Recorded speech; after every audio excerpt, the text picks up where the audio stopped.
앞 시간에 우리가 정규 분포에 대해서 얘기를 했는데 이제 이 정규 분포를 좀 확장시켜서 표준 정규 분포라고 하는 것을 하도록 할 거예요. 표준 정규 분포라는 것이 뭐냐?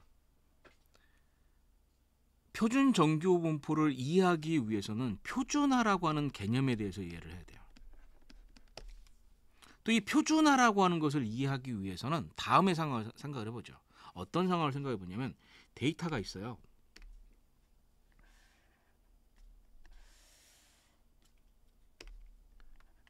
(1000명의) 학생이 있어요.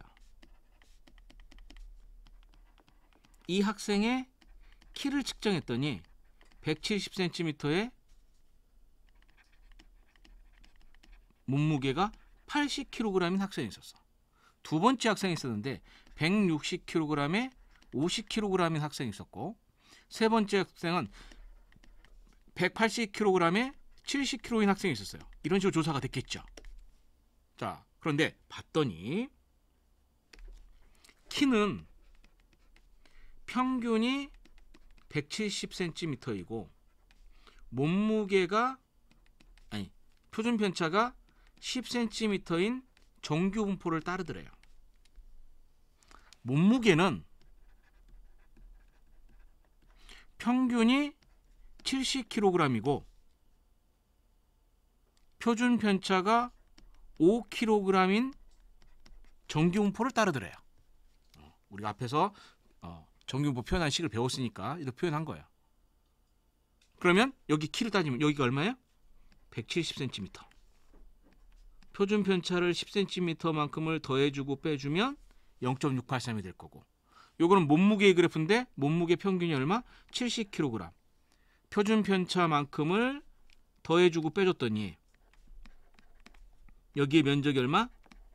0.683이 나온 거예요. 자, 이때 무엇을 생각해 보냐? 이거를 한번 고민해 봅시다. 첫 번째 학생의 키하고 몸무게를 한번 생각해 볼게요.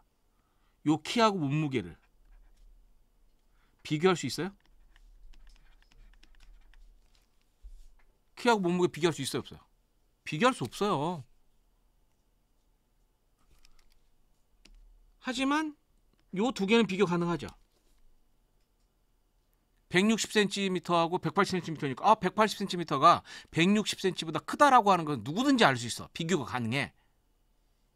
그런데 170cm와 80kg은 비교가 할 수가 없어요. 왜? 가장 큰 이유가 뭐냐? 단위가 달라. 측정 단위가 다르다고요. 즉 키는 센티미터로 측정했고 몸무게는 킬로그램으로 측정을 했어요. 그러니까 센티미터와 킬로그램을 비교할 수가 없다고, 당연히. 그런데 꼭 하고 싶어요. 키하고 몸무게를 굳이 비교하고 싶어. 그럼 어떻게 되냐? 두 개가 정규 분포이니까 이때 필요한 것이 뭐냐? 표준화라고 하는 거예요. 표준화라고 하는 걸 시키면 어떻게 되느냐? 단위가 사라져요. 자, 예를 들어 생각해 봅시다. 표준화 공식이 데이터에서 평균을 뺀 것을 표준 편차로 나눠줘요. 그리고 이것을 Z라고 하는 거예요. 그럼 예를 들어서 여기 170은 어떻게 되느냐? 170cm에서 평균 170cm를 빼주고 그 다음에 표준 편차인 10cm로 나눠준 거죠. 그럼 해주면 이건 어떻게 돼요?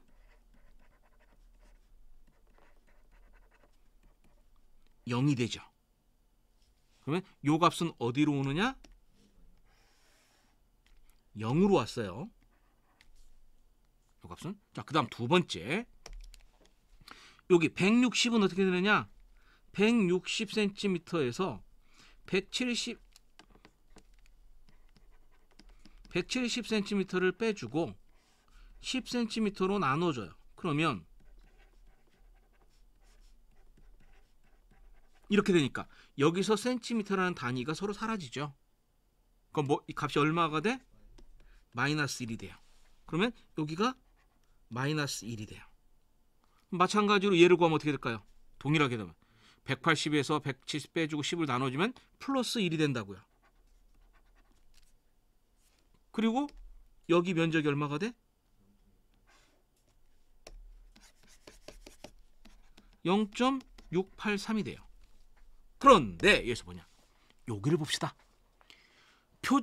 몸무게도 표준화를 시켜주면 여기는 65kg에서 평균 70kg을 빼주고 표준 편차인 5kg으로 나누어주면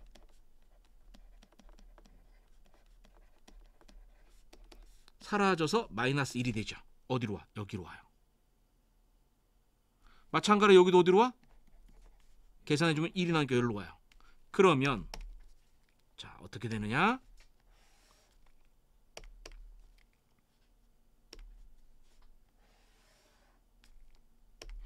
요 값은 여기로 와요. 그리고 여기는 어디로 와? 마이너스 1로 와. 여기도 마이너스 1로 오겠죠? 뭐 정확히 따져보면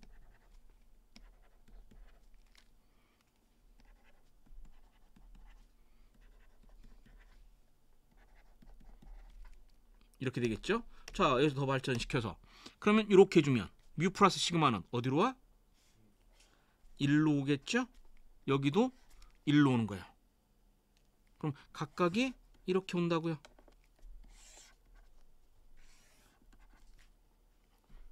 즉 서로 단위가 다른 평균 값은 0으로 수렴이 되는 거고 0으로 오고 평균에서 표준 편차를 빼준 요 값은 마이너스 1로 오죠? 평균에서 표준 편차를 더해준 요 값은 1로 와요. 그런데 얘가 뭐가 돼? 정규분포죠. 0.683이니까. 그런데 우리식으로 다시 표현해주면 평균이 얼마예요? 0. 표준 편차의 제곱, 분산이 얼마인? 1인 정규분포. 요 데이터는 평균이 170cm이고 분산이 10cm의 제곱인 정규분포였고 여기는 평균이 70kg이고 분산이 5kg의 제곱인 정규분포였던 자료가 표준화라고 하는 공식을 이용을 해주면 평균이 0이고 표준 편차가 분산이 1인 정규분포가 된다. 그리고 이러한 정규분포를 우리가 특별히 뭐라고 하느냐? 표준 정규분포라고 한다. 라는 얘기예요. 그래서 Z값이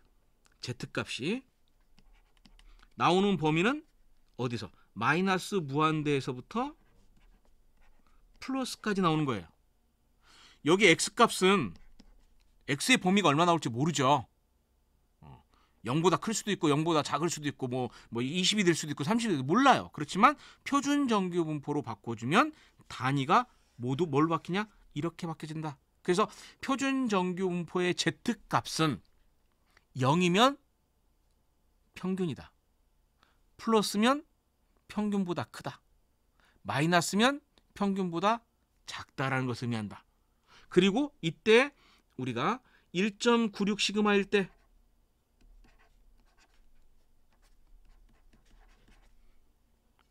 요 면적이 얼마냐? 0.95가 됩니다. 그러면 요만큼이 얼마예요? 0.025. 요만큼이 0.025에 돼요. 그래서 통계학에서 1.96이라고 하는 숫자가 굉장히 중요해요. 이 1.96이라는 숫자는 결국 어디서 나온 거예요? 표준정규분포에서 나온 거예요. 나중에 가면 이것이 뭐가 되느냐? 신뢰 구간으로 확장이 됩니다. 신뢰 구간, 신뢰 수준. 나중에 통계에 가서 얘기할 때 좀 더 살펴보도록 해요. 그 다음에 또 다른 값이 있어요. 또 중요한 값. 1.645라는 값이 있어요. 그럼 대충 어디예요? 요 정도 되겠네요. 요 정도 되겠네요. 이렇게 하면 얼마냐? 그 아래 면적이 90%가 돼요. 0.9. 이때 이 면적이 0.9가 돼요. 그래서 통계학의 중요한 숫자가 요 두 개가 나와요. 자, 여기서 이제 한번 고등학교 수능 시험 문제를 한번 살펴봅시다. 어느 남자 고등학교 학생들의 키가 평균 170cm이고 표준 편차가 10cm인 정규 분포를 따른다고 하자. 정규 분포를 따른다고 하자. 그러면 이런 모양을 띄겠죠?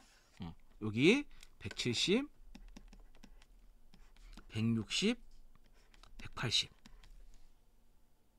근데 그 남자 고등학교에서 어떤 학생 한 명을 뽑았어요. 그 남자 고등학교에서 한 명을 뽑았어. 이 한 명을 뽑았는데 이 학생의 키가 180cm 이상일 확률을 구해라. 그러면 그대로 이걸 우리가 통계를 보면 키라고 하는 변수 우리가 뭘로 썼어요? x라고 썼어. 이게 얼마?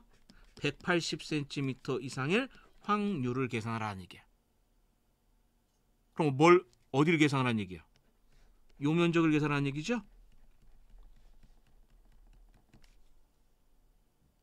요 면적을 계산하는 얘기예요. 표준화시켜서 살펴보면 어떻게 되느냐?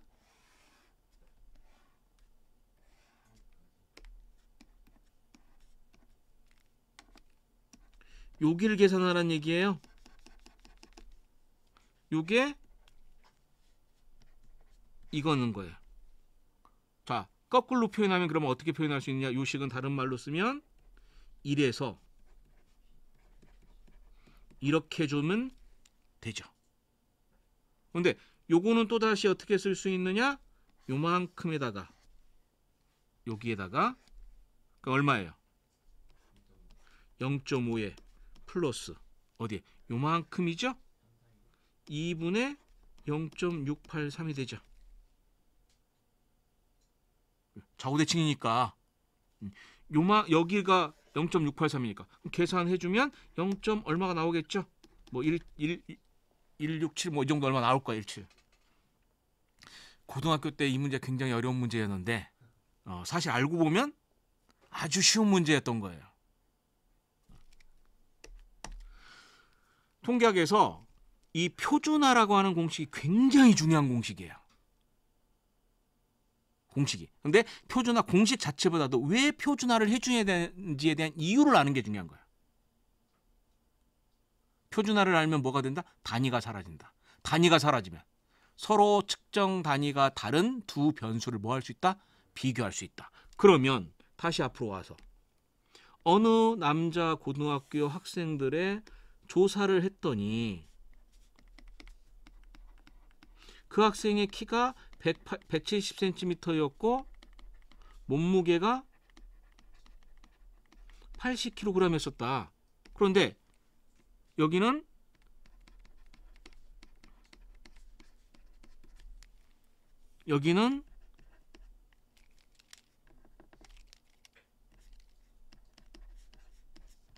이거였었죠?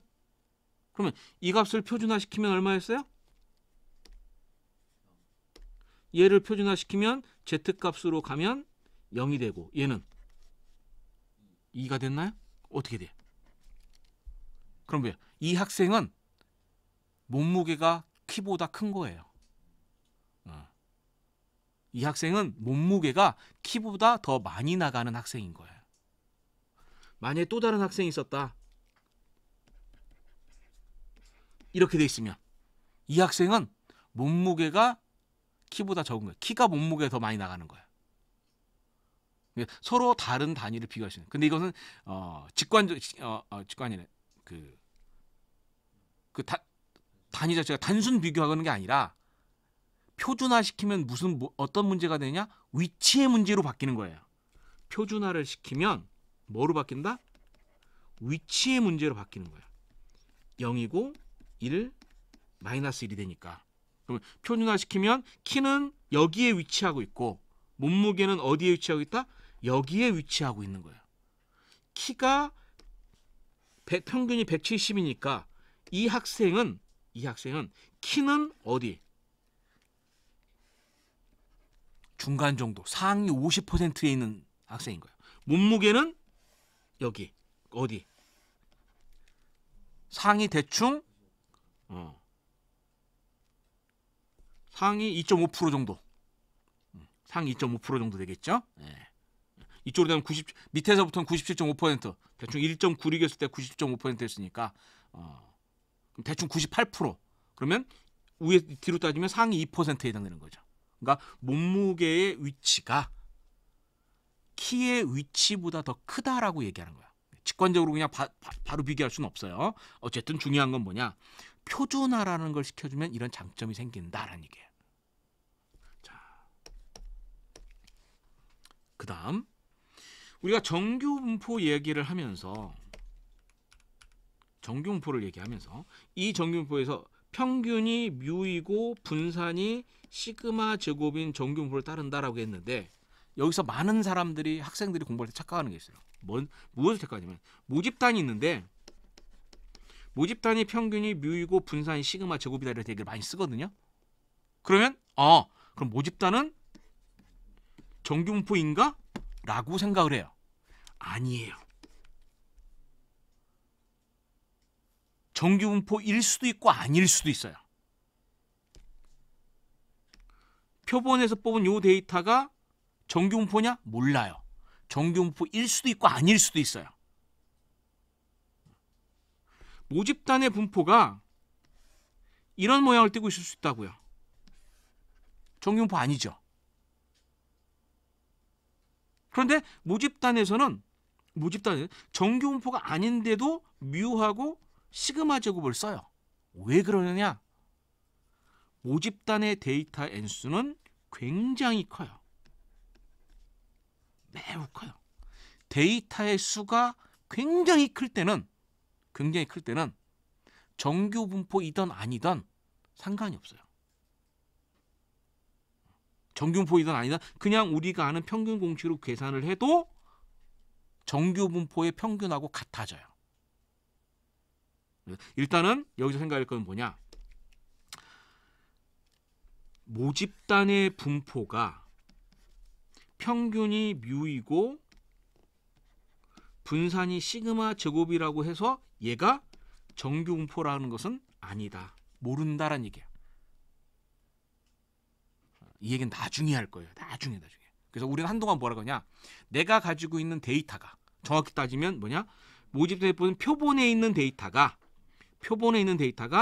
정규분포라고 조건에서 가정을 하고 이야기를 할 거예요. 실제 우리 표본에 있는 데이터가 정규분포냐? 모르죠. 몰라요. 근데 아직은 우리가 배운 분포 모양이 하나밖에 없어요. 정규분포 하나밖에 없으니까 한동안은 정규분포인 데이터만 가지고 이야기할 거란 얘기예요. 그러면 자, 여기서 어떤 문제가 생기느냐? 이런 문제가 생겨요. 모집단에서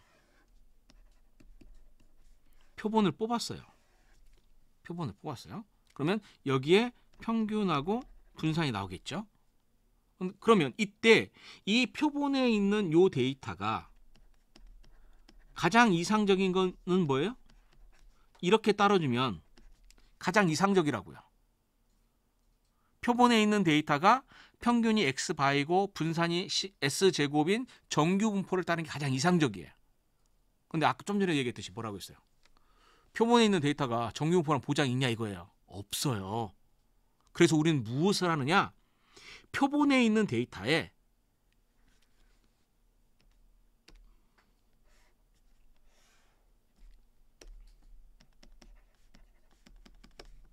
천 개의 데이터가 있었으면 표본에 있는 데이터를 가지고 여기에 있는 요 각각의 값을 가지고 무엇을 할 거냐?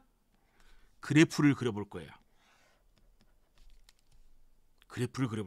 그래서 이 그래프를 그렸을 때 그래프의 모양이 정규 분포하는지를 체크를 할 거예요. 이 체크하는 방법이 그래프로 그리는 방법이 있고 그래프를 그리는 방법이 또 다른 방법이 있어요. 이 체크하는 방법이 세 가지가 있어요. 첫 번째는 QQ 플롯이라는 게 있어요. 두 번째는 외도와 첨도라고 하는 것이 있고 세 번째는 정규성 검정이라고 하는 것이 있어요. 1번하고 3번에 대한 이야기는 나중에 다시 이야기하도록 하고, 이번에는 두 번째 있는 외도와 첨도에 대한 얘기를 잠깐 해보도록 할 거예요.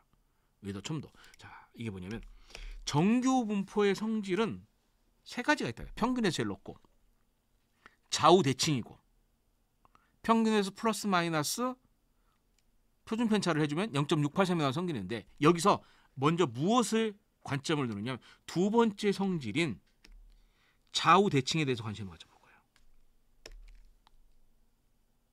좌우 대칭. 그런데 만약에 데이터가 이런 모양을 띠고 있으면,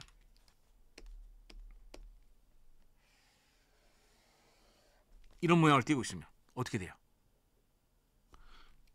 일단 좌우 대칭하지 않죠. 좌우 대칭하지 않아요. 또는 모양 자체가 이런 모양을 띠고 있으면 좌우 대칭하지 않아요. 이럴 때 우리가 무엇을 하느냐? 치우쳐져 있는 정도, 외도, 치우칠 외. 그래서 치우쳐질 정도를 이야기하는 것이 외도고 스큐니스라고 해요. 그럼 이렇게 되어 있을 때 우리 서구권의 학자들은 관심이 어디냐? 이쪽으로 치우쳐졌다라고 해요. 그래서 이걸 라이트 스큐 되어 있다라고 합니다. 근데 우리는 뭐라고 해요? 영쪽으로 기울어져 있다라고 하죠. 그러니까 치우쳐진 거는 요게 치우쳐진 거고, 이렇게 우리 쪽 기울어져 뭐 이런 식으로 얘기하는 거예요. 그래서 이때 외도 값을 계산해 주는데, 좌우 대칭이면 외도가 얼마냐? 0이에요. 오른쪽으로 축이 되면 라이트 스큐 되어 있으니까 외도 값이 얼마가 되느냐? 0보다 크다라고 얘기합니다. 0보다 크다. 그러면 레프트 스큐 되어 있으면 이렇게 되어 있겠죠? 그럼 어떻게 될까요? 외도는 0보다 작아요. 0보다 작아요. 그래서 일반적으로 몇백 명의 데이터를 가지고 이야기할 때, 몇백 명의 자료가 있으면, 케이스가 몇백 케이스가 있을 경우에는 외도를 가지고 좌우 대칭 정도를 파악을 합니다. 그러면 외도의 정도가 얼마만큼 되면, 일반적으로 3이면 좌우 대칭한다라고 봐도 되겠다라고 얘기하는 거예요. 엄격하게 얼마? 2. 일반적으로 3을 보고 엄격하게 2를 봅니다. 그래서 외도가 플러스 마이너스 3 또는 플러스 마이너스 2 안에 있으면 요 정도는 좌우 대칭하는 거야 라고 이야기하는 거죠. 자, 두 번째, 정규 분포의 문제 중에서 이 분포의 모양을 좌우 대칭은 하는데, 분포의 모양을 결정하는 게 뭐가 있어요? 표준 편차가 있었어요. 표준 편차가 있어요. 이 표준 편차를 가지고 얘는데 뾰족할 첨자를 쓰는 거야. 뾰족한 정도예요. 뾰족한 정도. 그래서 이 뾰족한 정도를 하는데, 이때 그 첨도가 나오는데, 첨도를 계산하는 공식이 몇 개가 있어요. 책마다 달라요. 학자마다 달라요. 일반적으로 첨도 공식을 요즘 많이 쓰는 책은 어떤 식으로 쓰느냐? 7이에요. 첨도 기준 7을 봐요. 근데 이렇게 보면 헷갈리니까 어떻게 해요? 얘를 시프트를 해줘. 그럼 얼마가 돼요? 0이죠. 그래서 이론적으로는 첨도의 기준이 7인데 실무적으로 통계 패키지 등을 이용할 때는 보통 얼마를 쓰느냐? 0을 잡아요. 그래서 보통 첨도를 계산할 때는 항상 확인해야 될 것이, 이게 시프트된 첨도인지 시프트가 안 된 첨도인지를 알아야 돼요. 시프트가 안 된 첨도는 얼마? 7. 시프트가 된 첨도는 0. 그러니까 보통 특별한 언급이 없으면 시프트된 첨도를 써요. 그러면 정규 분포보다 뾰족하면 어떻게 될까요? 0보다 커요. 정규 분포보다 표준 편차가 크면 0보다 작아요. 그러면 첨도의 기준은 얼마냐? 요거는 기준이 좀 여러 개가 있어요. 가장 러프하게 7. 아까 7 시프트 한다고 했었죠? 그래서 7. 그 다음에 3, 4 보는 학자들도 있어요. 3, 4번 학자도 있어요.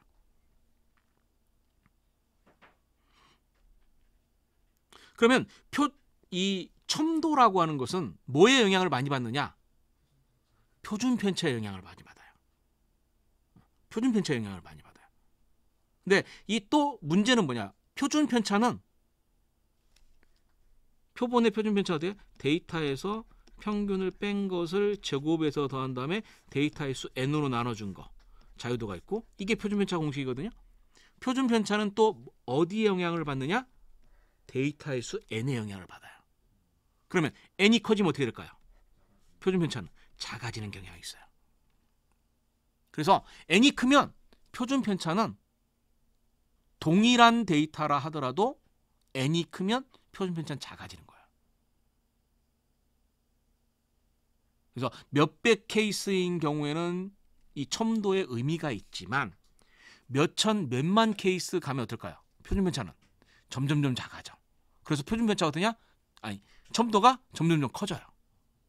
그래서 몇천 케이스, 몇만 케이스, 몇십만 케이스 가면 첨도는 의미가 없어요. 우리가 일반적으로 외도와 첨도를 얘기할 때는 보통 뭐냐? 몇백 케이스 등을 이야기할 때 말하는 거예요. 그래서 만약에 우리 표본에 있는 데이터가 몇백 케이스라고 한다면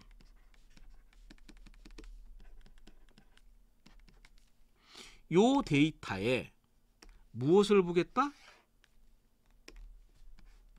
외도와 첨도를 봐서 외도가 첨도가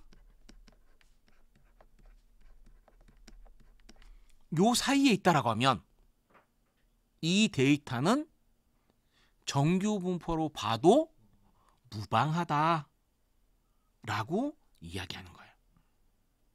요거 이야기는 다음에 가면 이제 추정, 추론 이럴 때 이야기하는 문제입니다. 그래서 조금 실무적인 얘기를 먼저 했고 좀 앞에 이론적인 내용들까지 살펴봤습니다. 여기까지 해서 연속형 확률 변수, 그중에서도 정규 분포에 대한 성질에 대해서 자세히 살펴봤습니다. 이번 시간 여기서 마치도록 하고요. 다음 시간에는 이제 또 다른 분포들, 그래서 연속형 확률 변수와 이산형 확률 변수에서 나오는 분포들에 대한 얘기들을 몇 가지를 살펴보는 시간을 갖도록 하겠습니다. 여기까지 해서 이번 시간 강좌 마치도록 하겠습니다.